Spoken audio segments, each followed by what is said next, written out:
ಮಲ್ಲಿಕಾ ಅದನ್ನ ಯಾವತ್ತೂ ಬಿಡೋದಿಲ್ಲ.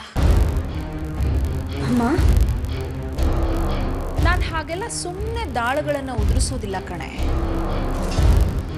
ಲೆಕ್ಕ ಹಾಕಿನೇ ಉರುಳಿಸೋದು. ನೋಡ್ತಿರಬೇಕಿದ್ರೆ ಎಲ್ಲ ನಾನು ಹೇಳ್ದಾಗೆ ಆಗುತ್ತೆ. ಯಾವುದೇ ಕಾರಣಕ್ಕೂ ಆ ಪುರುಷೋತ್ತಮ ಚೈತ್ರನ ಮನೆಗೆ ಕರ್ಕೊಂಡು ಬರೋದಿಲ್ಲ. ಅವಳು ಖಂಡಿತವಾಗ್ಲೂ ಬರೋದಕ್ಕೆ ಒಪ್ಪೋದಿಲ್ಲ. ಹೇಗೆ ಹೇಳ್ತೀಯಮ್ಮ ನೀನು? ಲೆಕ್ಕಾಚಾರ ಕಣೆ, ಎಲ್ಲ ಲೆಕ್ಕಾಚಾರ. ತಂತ್ರ ಮಾಡೋದಕ್ಕೆ ಬಂದ್ರೆ ಲೆಕ್ಕಾಚಾರ ತಾನಾಗೇ ಬರುತ್ತೆ.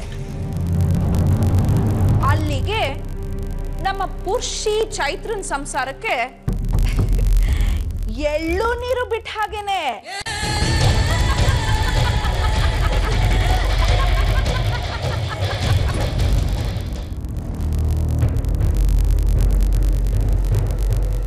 ಅಮ್ಮ, ಆ ಪುರುಷಿ ಬಂದ್ಬಿಟ್ನಾ? 2 ಸೆಕೆಂಡ್ ಸಾಕು ಕಣೆ ಎಕ್ಸ್ಪ್ರೆಷನ್ ಚೇಂಜ್ ಮಾಡ್ಕೊಳ್ಳೋದಕ್ಕೆ.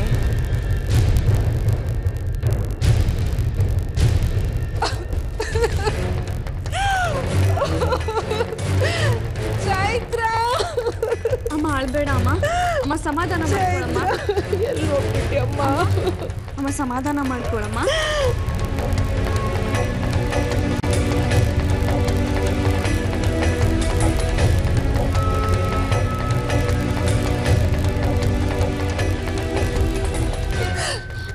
ಅಮ್ಮ ಅಳ್ಬೇಡ ಅಮ್ಮ, ಸಮಾಧಾನ ಮಾಡ್ಕೊ.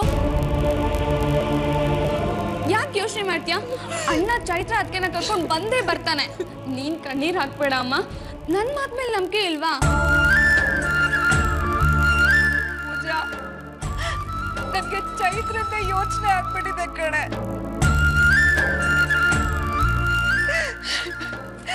ಅವಳು ಎಲ್ಲಿ ಹೋದ್ಲು, ಏನಾಯ್ತು ಒಂದು ಗೊತ್ತಿಲ್ಲ. ತುಂಬಾನೇ ಭಯ ಆಗ್ತಿದೆ ಕಣೆ.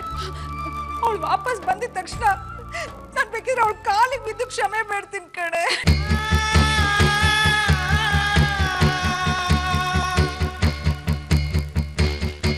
ಅಮ್ಮ ಸಮಾಧಾನ ಮಾಡ್ಕೊಳಮ್ಮ. ಇಲ್ಲ ಪೂಜಾ, ಅವಳನ್ನ ನೋಡೋ ತನಕ ನನಗೆ ಸಮಾಧಾನ ಇಲ್ಲ.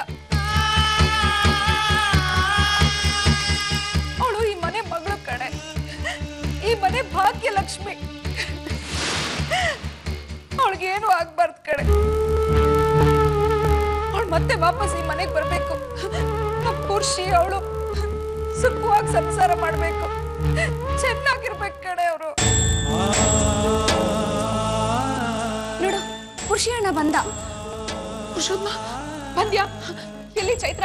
ಅವಳು ಸಿಕ್ಕದ್ಲು ತಾನೆ? ಎಲ್ಲಿದ್ದಾಳು ಅವಳು? ಕರ್ಕೊಂಡು ಬಂದಿದ್ದೆ ತಾನೆ? ನಾನು ಅವಳ ಹತ್ರ ಕ್ಷಮೆ ಕೇಳ್ಬೇಕು ಕಣೋ. ಎಲ್ಲ ಅವಳು ಏನು? ಹಾಗಾದ್ರೆ ಏನಾಯ್ತು? ಚೈತ್ರ ಎಲ್ಲೂ ಸಿಗ್ಲಿಲ್ಲ ಚಿಕ್ಕಮ್ಮ. ಏನು? ಚೈತ್ರ ಸಿಗ್ಲಿಲ್ವಾ?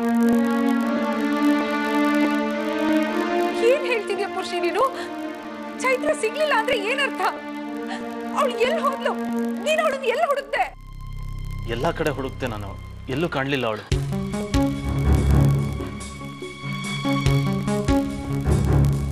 ಕಡೆಗೆ ಅವ್ರ ಮನೆಗೆ ಹೋಗಿರ್ತಾಳೇನೋ ಅಂತ ಅಲ್ಲೂ ಹೋಗಿ ವಿಚಾರಿಸ್ದೆ. ಅವಳು ಅಲ್ಲಿಗೂ ಹೋಗಿಲ್ಲ. ಅಯ್ಯೋ ದೇವ್ರೆ, ಪುರುಷಿ ನನಗೆ ತುಂಬಾನೇ ಗಾಬರಿ ಆಗ್ತಿದೆ ಕಣೋ. ಹುಡುಕ್ಬಾರ್ದಾಗಿತ್ತು. ಅವಳು ಎಲ್ಲಿದ್ದಾಳೋ ಏನೋ. ನನಗೂ ಗೊತ್ತಿಲ್ಲ ಚಿಕ್ಕಮ್ಮ. ಈಗ ಏನ್ ಮಾಡ್ಬೇಕು ಅಂತಾನೆ ತೋಚ್ತಾ ಇಲ್ಲ ನನಗೆ. ಖುಷಿ ವಯಸ್ಸಿಗೆ ಬಂದಿರೋ ಹೆಣ್ಣವಳು. ಅವಳಿಗೇನಾದ್ರೂ ಹೆಚ್ಚು ಕಡಿಮೆ ಆದ್ರೆ ಏನ್ ಗತಿ ಹೇಳು? ಅವ್ರ ಅಪ್ಪ ಅಮ್ಮ ನಮ್ಮನ್ನ ಸುಮ್ಮನೆ ಬಿಡ್ತಾರ ಅಥವಾ ಈ ಸಮಾಜ ನಮ್ಮನ್ನ ಸುಮ್ಮನೆ ಬಿಡುತ್ತಾ? ಇಲ್ಲ, ನಮ್ಮ ಮನ್ಸಾದ್ರೂ ಇದಕ್ಕೆ ಒಪ್ಪುತ್ತಾ ಹೇಳು? ಅಲ್ಲ, ಅವಳು ಎಲ್ಲಿ ಹೋಗಿರ್ಬೋದು ಅಂತ ಗೊತ್ತಾಗ್ತಾ ಇಲ್ಲ ಚಿಕ್ಕಮ್ಮ. ಅವಳು ಬೇರೆ ಯಾವ ಜಾಗಕ್ಕೆ ಹೋಗೋಕೆ ಸಾಧ್ಯನೇ ಇಲ್ಲ. ಅವಳಿಗಂತ ಫ್ರೆಂಡ್ಸು ಯಾರೂ ಇಲ್ಲ. ಎಲ್ಲೂ ಹೋಗ್ಲಿ, ಯಾರನ್ನು ಕೇಳಲಿ ಅಂತಾನೆ ಗೊತ್ತಾಗ್ತಾ ಇಲ್ಲ ನನಗೆ. ನೀನ್ ದೊಡ್ಡ ತಪ್ಪು ಮಾಡ್ಬಿಟ್ಟೆ ಪುರುಷೋತ್ತಮ, ದೊಡ್ಡ ತಪ್ಪು ಮಾಡ್ಬಿಟ್ಟೆ. ಸಿಟ್ಟು ಹುಟ್ಟಿನ ಕೈಗೆ ನಿನ್ ಮುದ್ದಿನ ಕೊಡ್ಬಾರ್ದಾಗಿತ್ತು. ಈಗ ಇದಕ್ಕೆಲ್ಲ ಯಾರು ಹೊಣೆ ಆಗ್ತಾರೆ ಹೇಳು?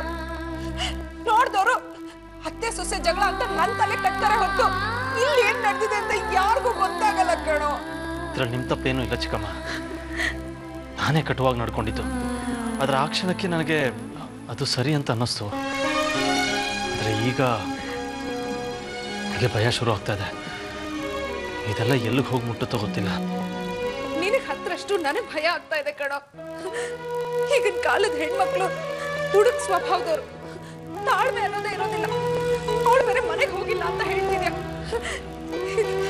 ಏನಾದ್ರೂ ಮನ್ಸಿಗೆ ಬೇಜಾರು ಮಾಡ್ಕೊಂಡು ಹೆಚ್ಚು ಕಡಿಮೆ ಮಾಡ್ಕೊಂಡ್ಬಿಟ್ಟಿದ್ರೆ